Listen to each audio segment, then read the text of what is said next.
Okay, back from the table, or I'm sorry, back from the bandsaw to the table saw. One day I'll learn my saws. So I've cut out this notch here. You can't really tell from where you're at. This cut is pretty straight, pretty close. I'm not terribly concerned about this thing. And I even hit the saw over here. I don't know if you can see that or not. The bandsaw as I was cutting, I don't care. It's fine as long as it's well seated. And so cutting out the notch top and bottom, these are the critical pieces. And it seems like this is a well-fitting piece in here, which is good. If I were worried about the fit of this, then it would be very easy to wedge this end here to make sure that I have a good, snug connection lengthwise. But I'm happy with this.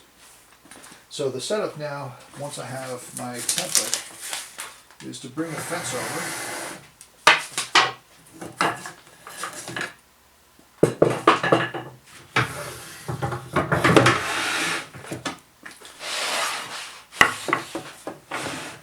And I want to bring this over until the blade just barely engages. That looks pretty good. Raising up the height of the blade. Great.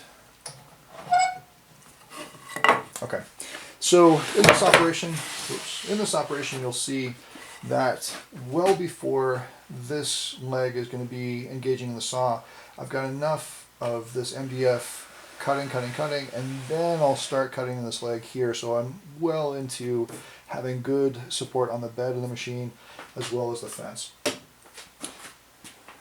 Yeah, you saw all that. All right, cool.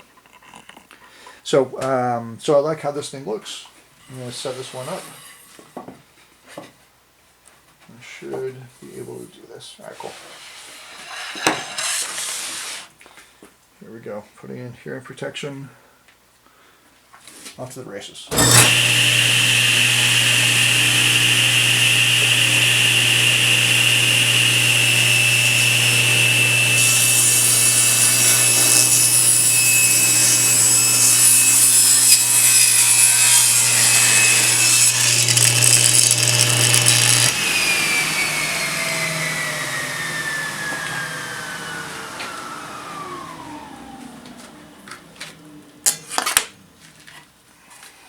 Alright, so I don't know if you can see this on the video. I'm pretty close to my line. Let's see if I can pull in here. I'm pretty close to my line. Yeah, you can't really see. But the taper is going to be consistent from this one to the next 300 or however of these I need to make. So, if I'm happy with this, then I'll be able to use the same jig, rotating this board and being able to make the next cut, and then I have tapered legs. Let me go ahead and do that for you now, just so you know I can do it.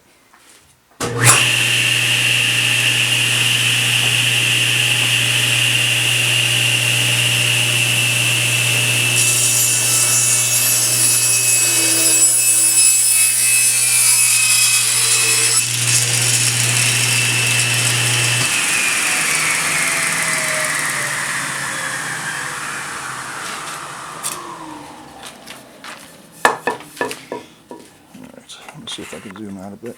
That's not great. Alright, so tapered legs, not much to it. I think this jig is really attractive for a lot of reasons, just because I can get into cutting this material and not having to get my hands terribly close to any of the tools, which is always a good thing. The other thing that's pretty great is about this MDF jig, it's repeatable. It takes 2 seconds to make. I don't have to worry about swinging attachments or arms that would articulate to follow the angle. I use this jig for this leg, and then I'm pretty much done and done with this jig. The surface is here, easy enough to clean up with light sanding, one pass with a hand plane, whatever your preferred method is here.